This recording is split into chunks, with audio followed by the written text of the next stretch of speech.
মুন্সিগঞ্জ সদর উপজেলার শাখাইবাজার এলাকায় এক পরিবারকে মারধর করে বাড়ি হতে বের করে দিয়ে তাদের ঘরে তালা দিয়ে রাখছে দুর্বৃত্তরা। এ ঘটনায় ভুক্তভোগীর পরিবারের নাসিমা বেগম বাদী হয়ে বুধবার মুন্সিগঞ্জ আদালতে মামলা করলে মুন্সিগঞ্জ আমলি আদালত একের বিচারক সিনিয়র জুডিশিয়াল ম্যাজিস্ট্রেট মানিক দাস মামলাটি গ্রহণ করে জেলা গোয়েন্দা পুলিশকে তদন্ত করে প্রতিবেদন দাখিলের নির্দেশ দিয়েছিলেন। বাদীর মামলা ও আদালত সূত্রে জানা গেছে এজমালি সম্পত্তি ভাগবটরা ও টিউবওয়েল বসানো নিয়ে বাদীর বাসুর রমজান মাবরুর বাসুরের স্ত্রী খুরশেদা বেগম ও দুই ছেলে জিসান ও আরব গত 8 এপ্রিল রাত 10টার দিকে তাদের বাড়িতে ঢুকে হামলা চালায়। এ সময় তাকে তার ছেলে জুনায়েদ, স্বামী কবির মাবর ও দুই মেয়ে স্বপ্না মিথিলা আক্তারকে পিটিয়ে কুপিয়ে গুরুতর জখম করে তারা।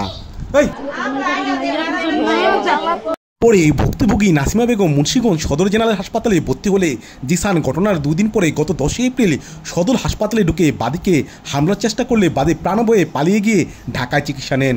ভুক্তভোগী বাদিনী ও তার পরিবারের লোকজন চিকিৎসাধীন থাকা অবস্থায় বিবাদীরা বাদিনীর ঘরে তালাবদ্ধ করিয়া দেয়। পরে বাদিনী ও তার পরিবারের লোকজন তাদের নিজ বাড়িতে ফেরার চেষ্টা করলেও বিবাদীরা বাদী ও তার পরিবারকে বাড়িতে ফিরতে দিচ্ছে না, তাদের ঘরে তালাবদ্ধ করে রেখে প্রাণনাশের হুমকি প্রদান করছে।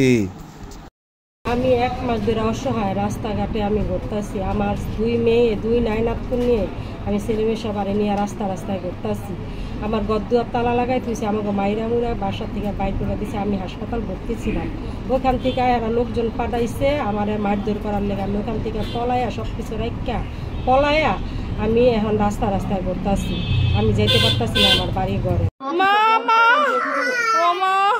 মুন্সিগঞ্জ আদালতে মামলার বিষয়টি নিশ্চিত করেছেন ওই আদালতের বেঞ্চ সহকারী পেশকার ইমরান হোসেন।